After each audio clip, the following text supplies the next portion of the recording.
Salut les amis, j'espère que vous vous portez bien. On dit souvent aux pratiquants que pour bien pratiquer, pour bien évoluer, il faut se décloisonner, sortir du dojo, aller voir ailleurs, aller voir d'autres maîtres, faire des stages, s'inscrire dans d'autres disciplines pour mieux comprendre ce que l'on fait, pour mieux évoluer dans sa progression martiale. Et bien justement, quand on est pratiquant, ce n'est pas si simple d'avoir une discipline et d'en cumuler une deuxième, surtout si les principes de ces deux disciplines sont légèrement contraires.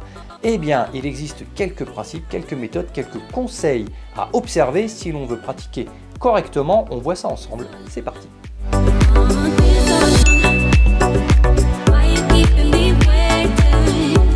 Les tutos du sensei, c'est des espèces de petites bulles hors du temps dans lesquelles on travaille ensemble, on voit ensemble, on développe des philosophies, des traditions, des principes. Et je sais par essence que la plupart d'entre vous pratiquent ou ont pratiqué une, deux, voire trois disciplines martiales différentes, parfois totalement simultanément, avec des grades dans différents domaines. C'est mon cas également. Il me semblait plutôt judicieux de revenir un peu sur cet état de pratiquer plusieurs disciplines, parfois justement très contraires, et d'inviter ses élèves à le faire. C'est un message que l'on dispense assez régulièrement dans les dojos pour mieux se construire en tant que pratiquant, pour mieux comprendre les tenants et les aboutissants de sa discipline, aller faire autre chose, travailler d'autres spectres pour pouvoir s'enrichir, voire même au sein de son propre club. C'est mon cas, hein. Je donne des cours de karaté, de kobudo, de self-défense, et il m'arrive de dire aux élèves, pour être plus complet, pour mieux comprendre, pour mieux travailler, faites un petit peu tout. Est-ce vraiment judicieux? En tout cas, une chose est sûre, ce n'est pas japonais. Au Japon, c'est une chose et toute la vie, c'est une discipline. Ça leur semblerait très indélicat d'aller butiner dans différents dojos, d'avoir ce côté très complet. Eux, ils n'ont pas ce côté très varié. Il faut que ce soit une chose et ils vont essayer de le travailler jusqu'à la grande perfection. De leur point de vue, travailler plusieurs choses, c'est savoir tout faire, mais pas forcément tout faire bien, tout faire correctement. Il vaut mieux faire une seule chose et essayer de la faire bien. Mais ça, c'est un esprit qui est à 10 000 km. Nous, franco-français et très occidentaux, on aime bien essayer d'être polyvalent. Est-ce que cette polyvalence est judicieuse? De par mon expérience, j'ai pu donc avoir différents grades et je sais qu'il existe différentes formes d'approche. Est-ce compliqué ou plus simple de travailler des disciplines qui sont très similaires ou des disciplines qui sont très contraires? Pour ma part, j'ai eu plusieurs approches justement de disciplines très similaires. Par exemple, travailler deux styles de karaté différents. Si vous êtes par exemple en Goju, faites du Shito. Ça, c'est un sacerdoce parce que fatalement, si vous avez par exemple deux clubs aux environs ou deux professeurs qui font des styles légèrement différents, ou lorsque vous changez de club, vous l'expérimentez de plein fouet, vous avez changé de club, vous faisiez du Wado, bim, vous êtes dans un Shoto. Waouh, il faut tout changer, il faut tout modifier, les petites postures, les petits détails. Et si vous faites les deux simultanément, c'est très compliqué d'adopter les bons principes aux deux disciplines, sachant que certains principes vont être un petit peu contraires. Ou en tout cas, même si on a l'impression qu'ils sont complémentaires, ne travaillent pas les mêmes principes de base. Donc, c'est un peu casse-gueule d'essayer des disciplines qui sont très proches les unes des autres. Mais, pour avoir expérimenté aussi et pendant le plus longtemps dans mes pratiques, au sein de mes disciplines, le karaté et le iaido, le fait de faire un art budo et un art bushi, c'est pas si simple parce que en karaté, on a tendance à travailler certains principes de déplacement de par le hara en déplaçant les jambes et qui n'est pas du tout le même en iaido où on va travailler avec les genoux, on va travailler le corps qui va se déplacer de manière complète. On travaille aussi une certaine forme de fluidité et de non-puissance en iaido pour avoir plus l'intention et laisser le sabre faire sa coupe par exemple pour avoir un contrôle différent qu'en karaté où on va plus avec le hara, avec le kime, plus donner, on va dire, insuffler l'impact et le mouvement et travailler son kime. Et le kime en iaido est complètement différent. Ce sont des disciplines complètement opposées. Donc ça, quelque part pour l'approche, ça peut paraître beaucoup plus simple parce qu'on fait des disciplines qui sont très contraires, qui n'ont rien à voir dans les principes. Au moins, je ne mélangeais pas. Quand je faisais du karaté et du iaido, l'un ne vient pas corrompre l'autre. Par contre, 35 ans de karaté, quand je passe en iaido, avant de m'assouplir et avant que ça devienne naturel, pour le coup, l'uchikomi sert bien. La répétition du mouvement pour réussir à atteindre une certaine fluidité, un certain naturel, ça prend énormément de temps. Donc, ces disciplines-là, je me rends compte qu'en les positionnant, il y a des disciplines qui vont se positionner en surcouche et qui vont être valorisantes, et des disciplines qui vont être très contraires. Et il s'est passé en fait quelque chose auquel je ne m'attendais absolument pas lorsque j'ai vraiment commencé à me mettre au Iaido, c'est-à-dire que j'en avais fait déjà un peu avant, de par mes anciens sensei, de par mes approches aussi liées à mes reportages auprès de Féodor Tamarski. Lorsque je l'ai vu pratiquer, je l'ai vu faire des choses, j'ai pu faire des stages avec lui à plusieurs reprises et aborder certains principes que j'ai pu retravailler, même seul. Et au bout d'un moment, j'ai franchi le pas, je me suis inscrit dans un club, j'ai adhéré à la fédération et pour pouvoir évoluer, passer des grades et pour pouvoir mieux m'instruire.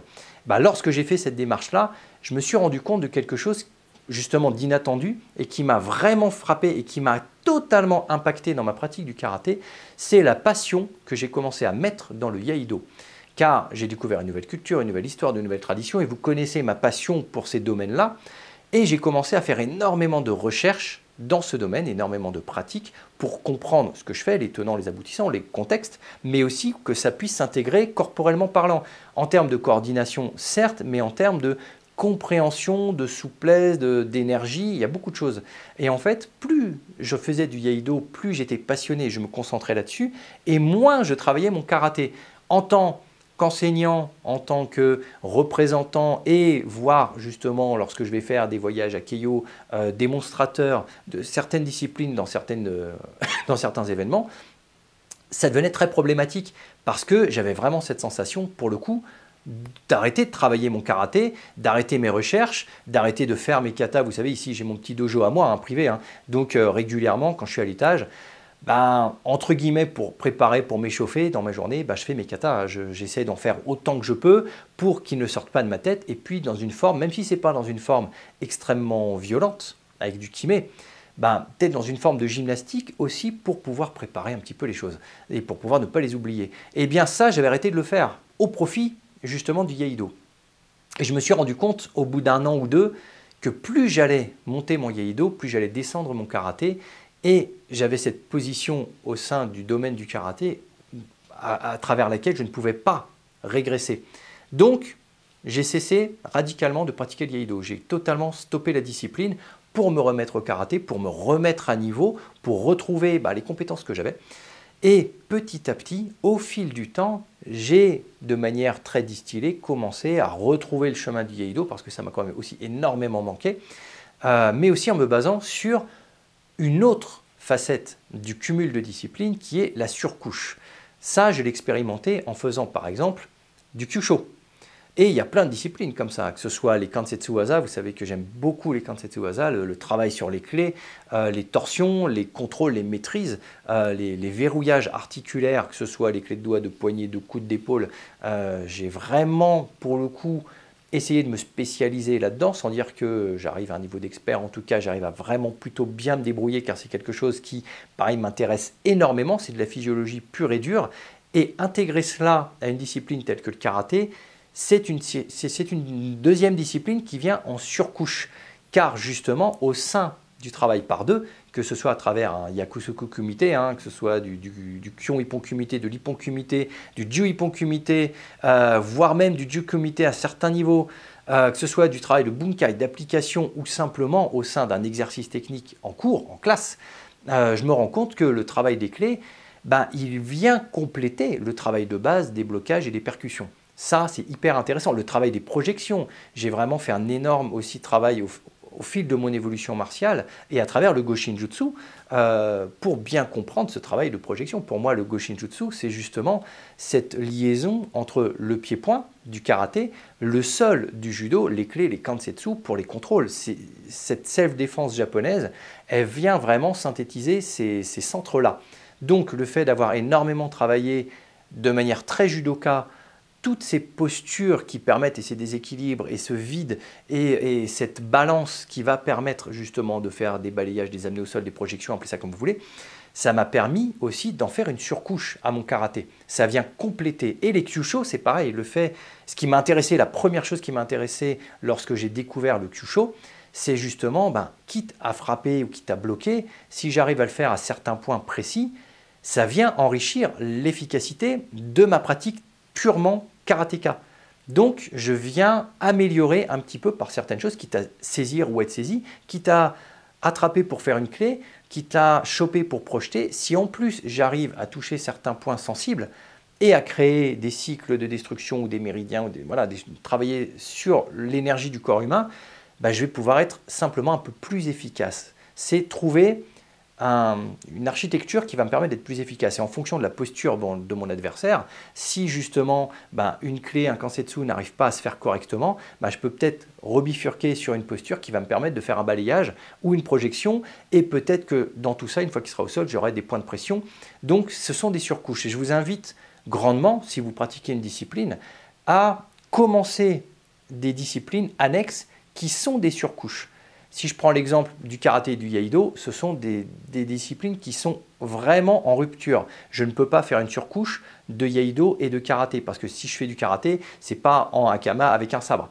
Ce n'est pas avec cette notion d'approche de l'adversaire. S'il a un sabre, je ne vais pas faire du karaté. Ça paraît logique. Je ne vais pas, moi, bloquer un sabre. Je ne suis pas surhumain. Donc, ce sont des disciplines qui sont trop opposées pour pouvoir se compléter directement. Elles vont se compléter à très long terme avec beaucoup de pratique pour que l'un vienne. Le iaido a fini par énormément assouplir et à rendre naturel mon karaté. Mais ça a pris beaucoup de temps parce qu'il a fallu que je maîtrise aussi un peu plus le iaido.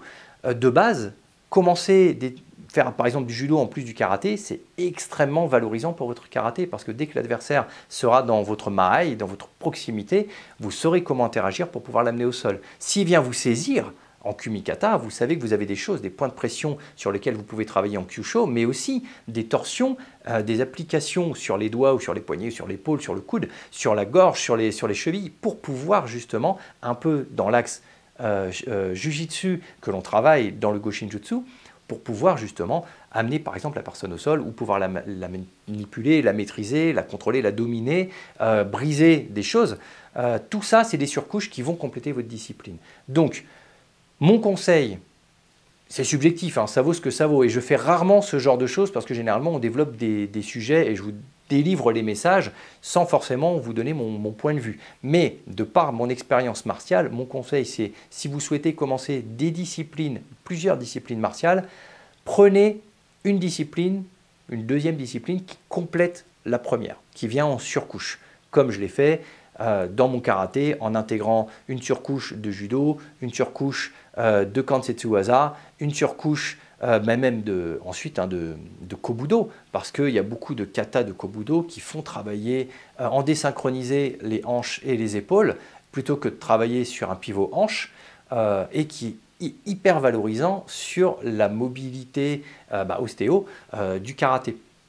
Et notamment sur le hara, et notamment sur le kime, pour pouvoir arrêter une arme qui est lourde. Il y a beaucoup de principes, le principe kinesthésique aussi, d'avoir une arme dans les mains, qui va aider et faciliter cette compréhension lorsqu'on est en kansetsu waza.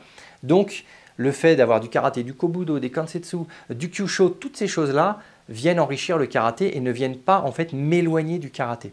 Ça vient au contraire me plonger encore plus dans le karaté. Donc, si vous faites, vous, une discipline, essayez de trouver des surcouches qui viennent enrichir et compléter et motiver votre discipline de base. Et vous pourrez peut-être même, grâce à ça, redécouvrir vos premiers katas, si vous faites du karaté, vos premières applications. C'est hyper enrichissant. De l'autre côté, si vous faites une discipline qui est similaire et trop proche, vous risquez d'avoir de gros problèmes de compréhension. Parce que faire du wado et du shoto, ouais, même si ça se ressemble, c'est quand même dans les détails que les disciplines existent. Leur identité, c'est justement tous ces petits principes divergents les unes par rapport aux autres. Faire plusieurs principes, vous pouvez les théoriser, vous pouvez les comprendre, mais faire en sorte que ça devienne hyper naturel, c'est très compliqué. Et il n'y a qu'à voir. Travaillez un kata, mais travaillez-le dans ses différentes versions.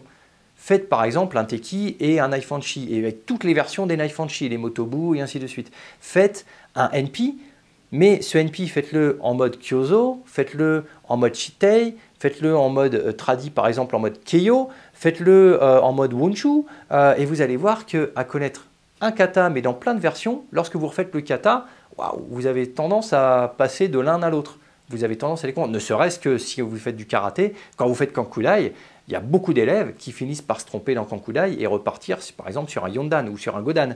Bah ouais, parce qu'il y a des mouvements qui rebifurquent aux mêmes endroits, au même pivot. Donc, séparer deux disciplines extrêmement similaires, ça va devenir très compliqué pour vous, pour essayer on va dire, il faut une grande expérience pour pouvoir gérer les deux simultanément. Et à terme, Le plus simple, c'est aussi de faire des disciplines qui sont complètement opposées, mais en essayant de faire en sorte, peut-être, de trouver une balance, une justesse. Si vous avez déjà un grade ou si vous avez déjà une posture, peut-être que vous enseignez dans une discipline, soyez sûr que vous passionnez pour autre chose ne viennent pas vous extirper de votre travail actuel et vous faire régresser. C'était mon cas. Donc j'ai été obligé de reprendre les choses à la base et je me suis servi pour le coup de ce travail de surcouche pour réaborder le Iaido en me disant ok, maintenant tu vas le faire.